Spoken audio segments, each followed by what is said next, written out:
Okay, so day 2 is about to start. We're at the Western Canadian Chainsaw Carving Championship.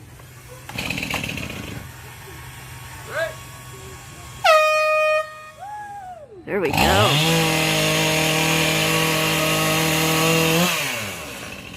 Hopefully you get through the concrete. Get through the concrete for Adria. That wet cottonwood has really been slowing her down. She's blocking out, but she's got a nice powerful saw that she's borrowing for a little bit today. See if that helps move things along for her a little bit better. There she goes.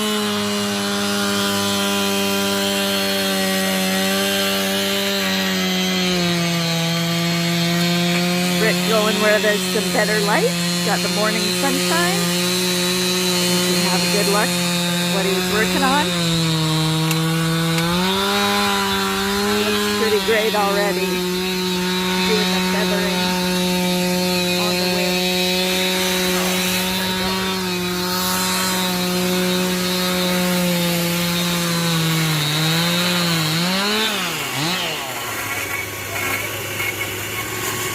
And so it begins.